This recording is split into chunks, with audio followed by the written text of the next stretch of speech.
এই যে রমাদানের শিক্ষাটা, নামাজ কেন্দ্রিক শিক্ষাটা, এটাকে সারা বছর ধরে রাখা, সারা বছর না সারা জীবন ধরে রাখা। একজন ওলামায়ে কেরাম একজন বলেছেন যে 40 দিন তাকবীরুল্লাহ না, সারা জীবন তাকবীরুল্লাহ ধরে রাখতে পারি, এরকম করে চিন্তা করা। নামাজের পাবন্দির জন্য মাঝে মাঝে উমরাহ করা দরকার, ওখানে গেলে নামাজের পাবন্দি হয় এবং নামাজ উপলব্ধি করা যায়, অনুভব করা যায়, ফিল করা যায়। নামাজ তো আসছেই বাইতুল্লাহ থেকে, মক্কা মদিনা থেকে আসে না, ওখানে গেলে নামাজকে ফিল করা যায়।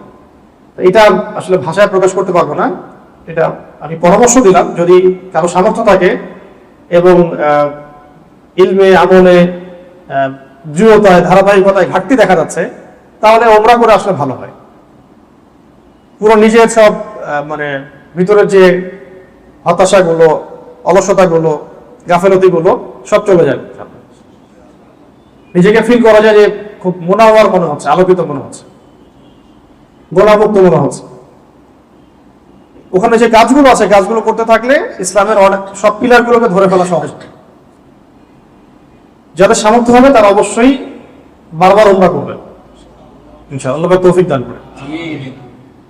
আর সালাতের পাবন্দি বলতে আমি কয়েকটা কথা বলবো। এক নম্বর হলো জামাতের পাবন্দি করা, 2 নম্বর হচ্ছে 5 ওয়াক্ত সালাতের মধ্যে কত রাকাত? 17 রাকাত নামাজ। এই 17 রাকাত নামাজের সাথে অন্তত 12 রাকাত সুন্নত আদায় করা।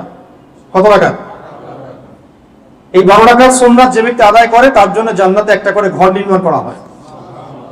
প্রথমটা হচ্ছে ফজরের আগের 2, যেটাকে এক পাল্লায় রাখলে এবং দুনিয়ার মধ্যে যা কিছু আছে এটাকে আরেক পাল্লায় রাখলে ওই 2 রাকাত সুন্নত ভারী হবে।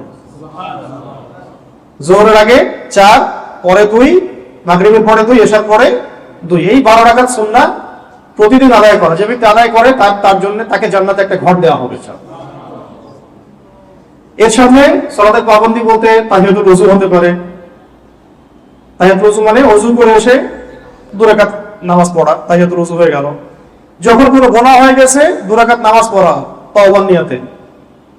কোনো গুনাহ হয়ে গেছে বা ভুল হয়ে গেছে, ওযু করে 2 রাকাত নামাজ পড়া তাওবার নিয়ত। কোনো প্রয়োজন দেখা দিয়েছে বা কোনো সমস্যা, কোনো সংকট, ওযু করে এসে 2 রাকাত সালাতুল হাজত। এরপর যে কোনো সূরাই পড়া যায়। তো একটা কিতাবে পেলাম যে প্রথম রাকাতে সূরা ফাতিহার সাথে সূরা কাফিরুন, দ্বিতীয় রাকাতে সূরা ফাতিহার সাথে সূরা ইখলাস। ইনশাআল্লাহ এগুলো পরীক্ষিত আমল আছে কিছু। অনেক বড় বড় বুজুর্গ চলে গেছেন দুনিয়া থেকে, তাদের অনেক পরীক্ষিত আমল আছে। এগুলো বেদাত থাকে, বলা হচ্ছে এটা বেদাত। পান থেকে চুল খসলেই তো এখন শিরিক, বেদাত, হারাম। এই যে এগুলো প্রান্তিক চিন্তাটা থেকে বের হয়ে আসবেন। ওলামায়ে কেরামদের সোহবতে আসলে প্রান্তিক চিন্তাটা থেকে মানুষ বের হয়ে আসতে পারে এবং চিন্তাটা প্রশস্ত হয়, ব্যালেন্সড হয়। হ্যাঁ, তো প্রথম রাকাতে আপনি সূরা কাফিরুন যে কোনো সূরাই পড়তে পারেন। আমি বললাম যে অনেক বুজুর্গদের পরীক্ষিত কিছু আমল আছে। প্রথম রাকাতে সূরা ফাতিহার সাথে সূরা কাফিরুন, দ্বিতীয় রাকাতে সূরা ফাতিহার সাথে সূরা ইখলাস পড়ে তারা দোয়া করেছেন, কাজ হয়ে গেছে। অনেকে প্রথম রাকাতে সূরা ফালাক করেছেন, দ্বিতীয় রাকাতে সূরা নাস করেছেন, হয়ে গেছে।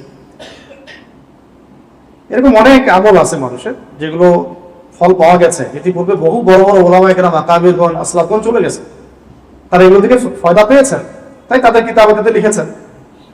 সেগুলো আমার প্রতি কোনো অসুবিধা নাই। তো এটা হলো সালাতুল হাজত। আর তাহিয়াতুল ওযু মানে ওযু করে এসে 2 রাকাত নামাজ পড়া। বেলাল রাদিয়াল্লাহু আনহুর খাস আমল, খুসুসি আমল, যার ফলশ্রুতিতে তাকে নবী সাল্লাল্লাহু আলাইহি ওয়াসাল্লাম বলেছিলেন কি, জান্নাতে যখনই আমি যাই তোমার পায়ের আওয়াজ শুনতে পাই। ওটা খুসুসি আমল ছিল। যখন ওযু ছুটে যাইতো তিনি ওযু করতেন, ওই ওযু দিয়ে 2 রাকাত নামাজ পড়তেন। এটা আমরা তাহিয়াতুল ওযু বলি, তাহিয়াতুল ওযু। মসজিদে ঢুকেছেন, নামাজ এখনো শুরু হয় নাই, ওযু আছে, 2 রাকাত নামাজ পড়ে বসা, এটার নাম তাহিয়াতুল মসজিদ। এটাও আমল করা যায়। সালাতের পাবন্দি বলতে এগুলো চলে আসে। আর সবচেয়ে জরুরি সালাত হলো ফরজ সালাতের পরে তাহাজ্জুদ। কোন সালাত?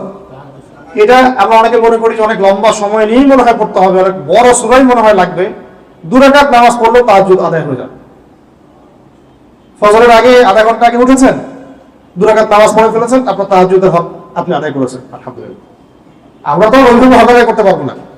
আমি হাজিরা দিলাম, অন্তত কি দিলাম, হাজিরা দিলাম অন্তত।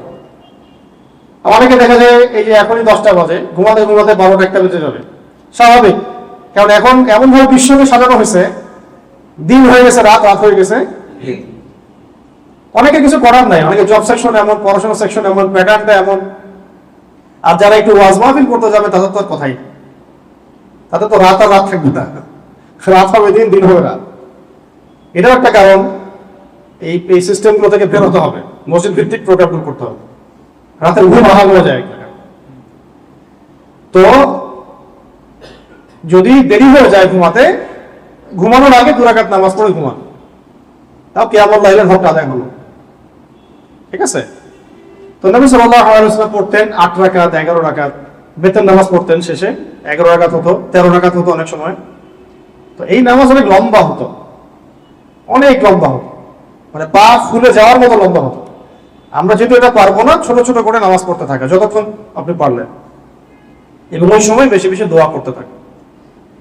তো এই সালাতের ইহতিমাম বলতে আমরা বোঝাচ্ছি জামাতের পাবন্দি, জামাতের সাথে আদায় করা, সুন্নত নফলগুলোর ব্যাপারে সচেতন থাকা, তাহাজ্জুদ, এবং এই যে বললাম সালাতুল হাজত, তওবা, গুনাহ হয়ে গেলে তওবার নিয়তে নামাজ পড়া, ওযু করে এসে তাহিয়াতুল ওযু, মসজিদে গিয়ে তাহিয়াতুল মসজিদ, এইভাবে এই নামাজগুলো। আবার আওয়াবিনের নামাজ আছে, আওয়াবিন, আবার ইশরাকের নামাজ আছে, তারপরে চাষতেন মানে সালাতুল দুহা, এই নামাজ আছে। এগুলো আদায় করার চেষ্টা করা, প্রত্যেকদিন সব আদায় করতে হবে এমনটা নিজের উপরে আবার লাজেম করে নেবেন না।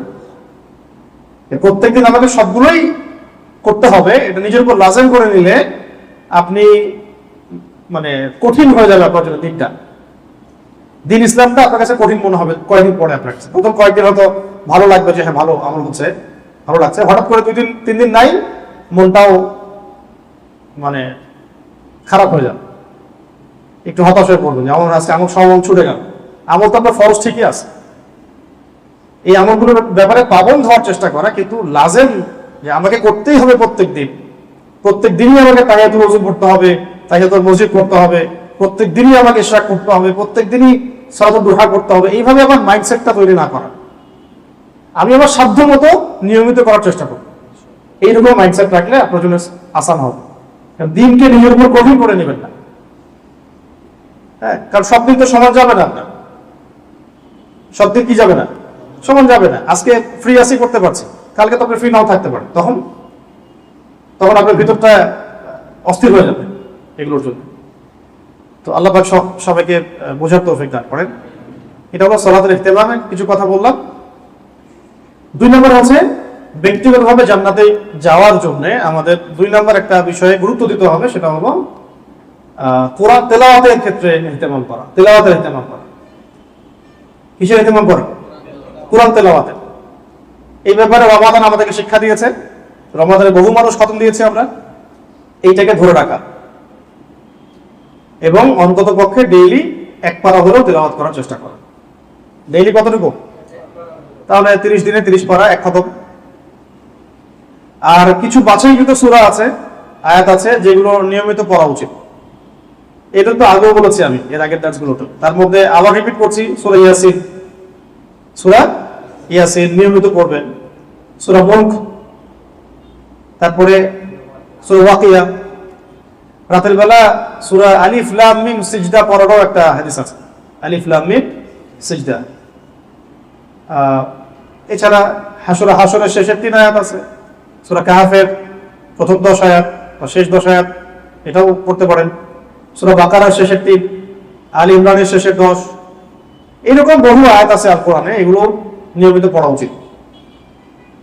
সূরা ফালাক, নাস, ইখলাস সকাল সন্ধ্যায় এবং ঘুমাতে যাওয়ার সময়, সূরা কাফিরুন সহ, আয়াতুল কুরসি, আয়াতুল কুরসির পরে আয়াত 2, এগুলো। এছাড়া রুকিয়ার অনেক আয়াত আছে, কারো যদি এরকম কোনো সমস্যা মনে হয়, রুকিয়া সংক্রান্ত বহু আয়াত আছে, এগুলো পড়তে পারেন। এক কথায় কোরআনের সাথে তাল্লুক রাখা, কোরআনের হক আদায় করার চেষ্টা করা, ডেইলি কোরআনকে সময় দেওয়া, ডেইলি কোরআনকে সময় দেওয়া প্রতিদিন, এবং সেটা 1 পারা হলেও যেন আমার পড়া হয় নিয়মিত, এই ফিকিরটা সবার থাকা উচিত। আর যারা পড়তে পারি না তাদের জন্য এখন সবচেয়ে বড় কাজ হলো কোরআন তেলাওয়াত শেখা।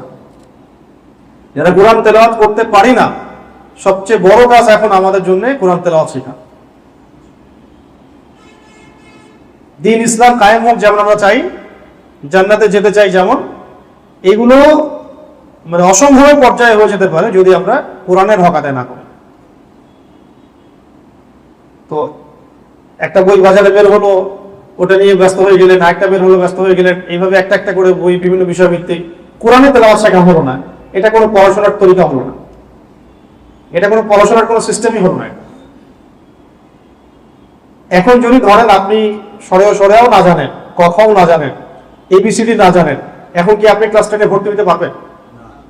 কোন স্কুলে যদি আপনি যান, আপনাকে বলবে যে আগে আপনি প্লেতে পড়েন, নার্সারিতে পড়েন, 1-এ আসেন, 2-এ আসেন, তারপরে আসেন। অথবা যদি আপনার এই যোগ্যতা আপনি অন্য কোথা থেকে হাসিল করে আসেন, টেস্ট নিয়ে দেখবে যে হ্যাঁ আপনি তো ক্লাস 10 পড়ার যোগ্য, তখন আপনাকে টেনে দিবে। তাহলে মূল কথা হচ্ছে আপনাকে শুরু থেকে শুরু করতে হবে।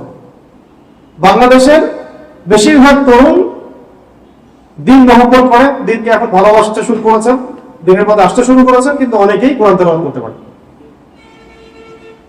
চেষ্টা করেন না, অনলাইনে পড়ে থাকেন, ফেসবুকে পড়ে থাকেন, পোস্ট দিতে থাকেন, কমেন্ট করতে থাকেন, লাইক শেয়ার করতে থাকেন। এটা তো দিনের কাজ না। আপনার কাজ হচ্ছে আপনার নিজেকে তৈরি করা। ওটাতে পরে আসতেছি আমি। ওই যে দিনের বিজয় দেখতে চান, তার জন্য নিজেকে যোগ্য করে গড়ে তুলতে হবে। আপনাকে নিজেকে যোগ্য করে গড়ে তুলতে হবে। বাংলাদেশে যাদেরকে আপনি দেখছেন দিনকে প্রেজেন্ট করছে, এই কয়েকজন মানুষের উপরে ভরসা করে বসে থাকলে হবে না। কারণ আজকে তারা আছেন, কালকে তারা নাও থাকতে পারে, তখন হাত ধরবে কে? এবং দিন তো শুধু ওই কয়েকজন মানুষের উপর জিম্মাদারি হিসেবে আসে নাই, আসছে না, সবার উপরে দায়িত্ব আছে। এই কারণে নিজেকে যোগ্য করে গড়ে তুলতে হবে বা চেষ্টা করতে হবে। এই চেষ্টার জন্য সবার আগে কি প্রয়োজন? তেলাওয়াত শেখা দরকার। পড়াশোনার কোনো বিকল্প নাই, আর পড়াশোনা শুরুই হবে তেলাওয়াত থেকে। তেলাওয়াত শুদ্ধ হয়ে গেলে, তেলাওয়াত যদি একবার সহিশুদ্ধ হয়ে যায়, তাহলে আপনার নামাজের সব উচ্চারণ ঠিক হবে, নামাজের তাসবিহ তাহলিল ঠিক হবে, দোয়াগুলো সব শুদ্ধ হবে, তার সঙ্গে দরুদ মাসুরা সব শুদ্ধ হয়ে যাবে। আপনি যে কোনো আরবি কিতাব এবারত যেটাতে দেয়া আছে, মানে যে কোনো আরবি কিতাব যেখানে জবরজেদ পেশ দেয়া আছে, এগুলো আপনি পড়তে পারবেন তখন, যেহেতু আপনি তিলাওয়াত করতে পারেন কোরআন। যে কোনো আরবি কিতাব যদি জবরজেদ পেশ দেয়া থাকে, আপনি তো পড়তে পারবেন, তখন আপনি কোরআন তেলাওয়াত করতে পারেন।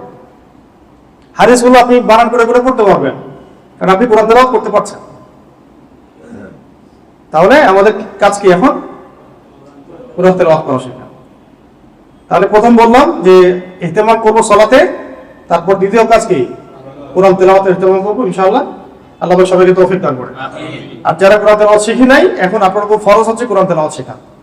এটা আপনার উপর কি ফরজ। দৈনন্দিন কিছু জিকির আজগার মামুলাত আছে, সকাল সন্ধ্যার ওজিফা জিকির আজগার এগুলো আছে, এগুলোর ইহতেমাম করা। দৈনন্দিন সকাল সন্ধ্যার জিকির আজগার ওজিফা গুলো, দোয়া গুলো এবং যে মামুলাত গুলো, এগুলো ইহতেমাম করা। যেমন হিজবুল মুসলিম বইটা খুললে দেখবেন সকাল সন্ধ্যার জিকির আজগার আছে না? যে কোনো দোয়ার বই খুললে দেখবেন সকাল সন্ধ্যার জিকির আজগার। এছাড়া চলতে ফিরতে কত জিকির আজগার আছে, দোয়াগুলো আছে, এই সবগুলোর ইহতেমাম করতে হবে। এটাকে শক্ত করে ধরতে হবে। আল্লাহ পাক করার তৌফিক দান। এগুলো কখন পড়তে পারবেন? যখন তিলাওয়াত জানবেন, তখন তো। যে তিলাওয়াত জানে না, তিলাওয়াত করতে পারে না, বা কোরআন মানে বানান করে পড়তে পারে না, থরলি পড়তে পারে না, সে দোয়াগুলো কিভাবে শুদ্ধ করে পড়বে? জিকির আজগারও তো ঠিক মতো করতে পারবে না, সে উচ্চারণ করতে গেলে ভুল হবে। আমরা কিন্তু আজকে খুব বেসিক কথা বলছি, এখন অর্থের দিকে আমরা যাই নাই, তাফসীর ওগুলো দিকে আমরা যাই নাই, শুধু তিলাওয়াতের কথা বললাম এবং দৈনন্দিন জিকির আজগার গুলো, মামুলাত গুলো আদায় করার ব্যাপারে সচেষ্ট হওয়ার কথা বললাম। আল্লাহ পাক তৌফিক দান করেন।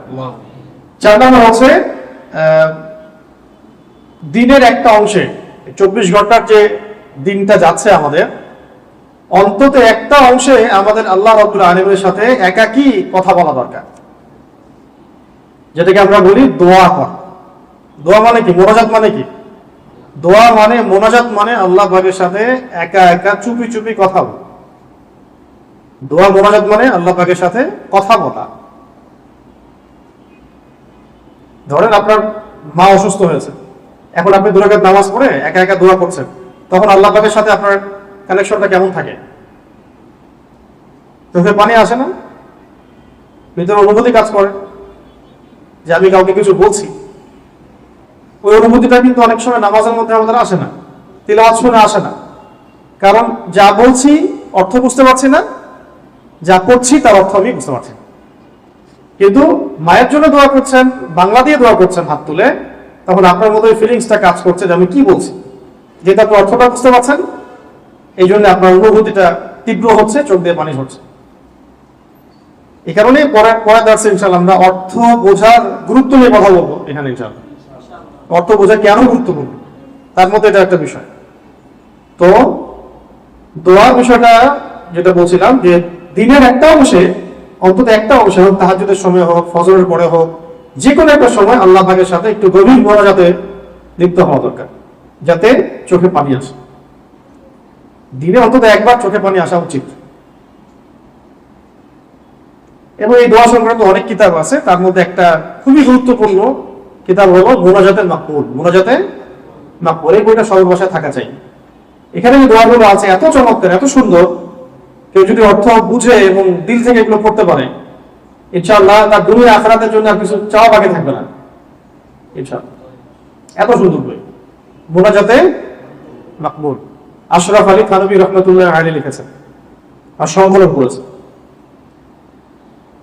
তো দোয়া ইহতিমাম করা। এছাড়া যদি আপনি চান যে আমি অনেক আরবি দোয়া জানি না, যেগুলো জানেন সেগুলোই করবেন, আর নির্দিষ্ট একটা সময় আপনি ফিক্স করে নেন, বসেন, যখন আপনি ফারেক আছেন, যে কোনো আপনার নামাজের পরে হতে পারে, ফজরের পরে হতে পারে, তাহাজ্জুদে হতে পারে, ঘুমানোর আগে হতে পারে, বাংলা দিয়েই আল্লাহ পাকের কাছে দোয়া করবেন যে কি আপনি চান, কি আপনি চান না, কি আপনার সমস্যা, কি আমার সমস্যা, হ্যাঁ, কি আমার পেরেশানি, সবকিছু আল্লাহ পাকের সাথে শেয়ার করা, সব কানেকশন উপর। এটা হলো দোয়া ইহতিমাম করা। আর এটা আমাদের জন্য খুব বেশি দরকার, কারণ আমরা দিনকে রিপ্রেজেন্ট করতে চাই এবং দিন প্রতিষ্ঠিত হবে আমরা চাই। এই কারণে দোয়া ছাড়া আমাদের কিন্তু কোনো অস্ত্র নেই। আমাদের কাছে অস্ত্র কি এখন? দোয়াই। আর 5 নম্বর হলো মুহাসাবা। 5 নম্বর কি? মুহাসাবা মানে হচ্ছে আত্মপর্যালোচনা, হিসাব নেওয়া, নিজের হিসাব নিজে নেওয়া, যে আমার দ্বারা সারাদিনে এমন কোনো কাজ হলো কিনা যেটা খারাপ, বা সারাদিনে আমি যা করতে চেয়েছিলাম সবগুলো করলাম কিনা, কিছু ছুটে গেল কিনা, ফরজ, ওয়াজিব, সুন্নাত, মুস্তাহাব, কোথায় আজকে গ্যাপ করবো, আমি কোথায় আজকে পিছায় পড়লাম, নাকি আজকে আমি একটু